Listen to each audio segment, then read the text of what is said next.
Então, iniciando a quarta parte da conferência em vídeo, a gente vai falar um pouco sobre a atenção primária à saúde. No Brasil, a denominação que se deu para a atenção primária à saúde foi a atenção básica à saúde. Então, essa é a denominação que se vê nos documentos publicados pelo Ministério da Saúde, oficialmente pelo Brasil. Internacionalmente, o termo utilizado é atenção primária à saúde, né? Ou APS, normalmente a gente costuma falar.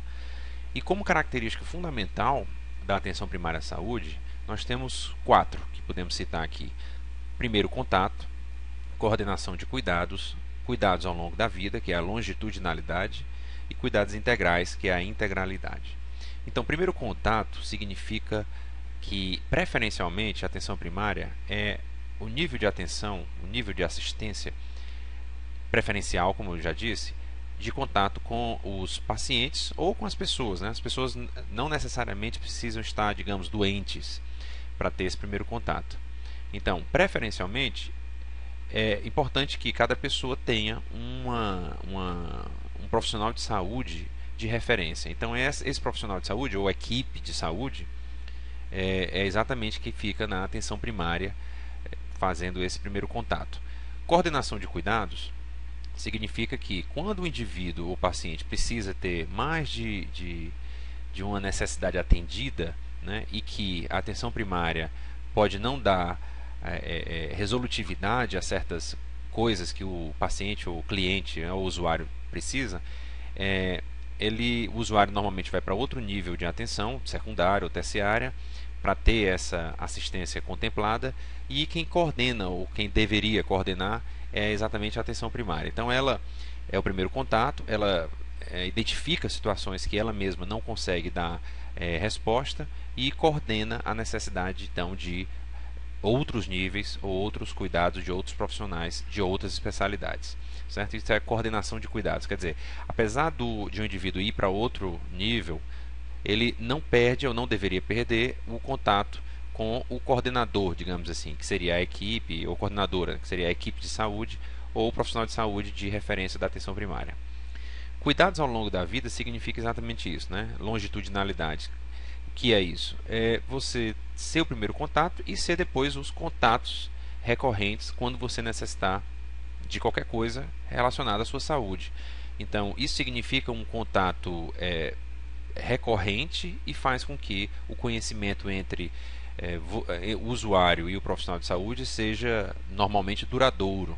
Então, se isso acontece, normalmente a resolutividade é maior, a compreensão da pessoa também e das suas queixas e suas necessidades é muito maior, né? Além do compilado de informações que vai se construindo ao longo do tempo dentro de um prontuário médico, por exemplo, né?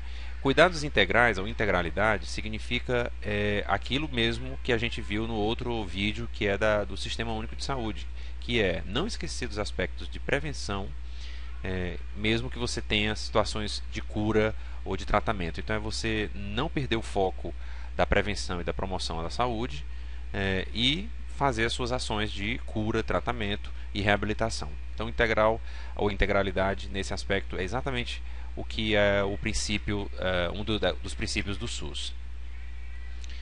A gente passando para o próximo slide, eu queria só lembrar alguns locais onde a atenção básica acontece. Então, o posto de saúde, que a gente chama, né, é uma terminologia que é antiga, né, digamos assim, é antiga, mas é uma situação que permaneceu como hábito. Então todas as pessoas normalmente assim que você conversa, elas falam assim, você foi no posto de saúde ou no postinho.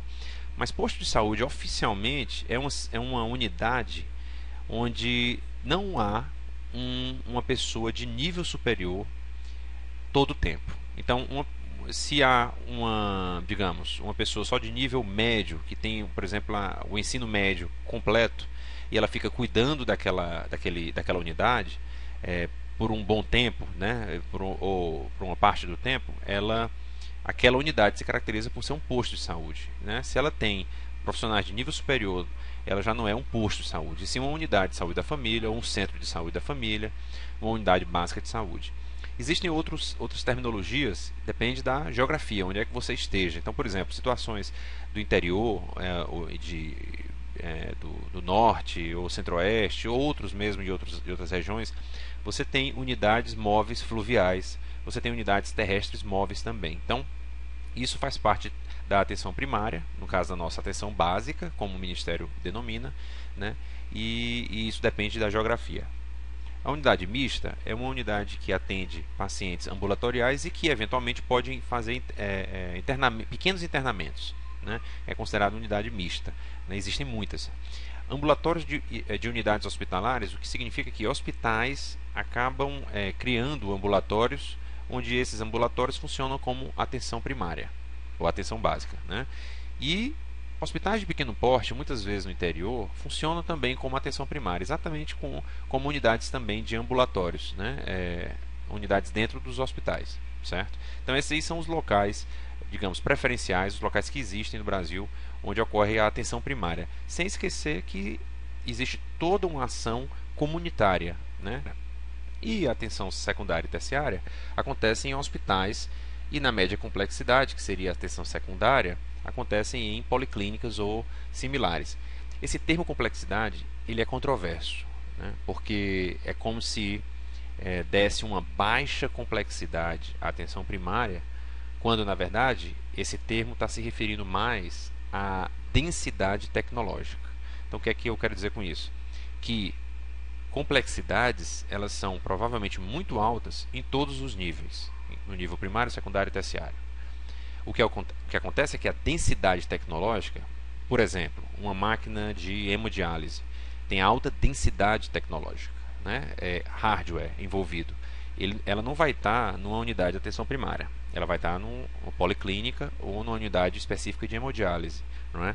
Existem leves, digamos assim, densidades tecnológicas que ocorrem na atenção primária, né? Mas como isso é um processo histórico e o uso desse termo foi bastante habituado, né, ao longo das décadas, o que acontece é que a classificação, inclusive em documentos do próprio Ministério da Saúde, coloca como média complexidade e alta complexidade. Então é sempre bom a gente lembrar que a gente usa esses termos, mas tem há críticas muito grandes acerca desse uso, e a gente tenta usar o termo correto, que é baixa ou alta densidade tecnológica, né, nos níveis, e a complexidade ela se dá em todos os níveis, né? Não há diferença nesse caso aí, porque há suas complexidades específicas de cada um dos três níveis, ok?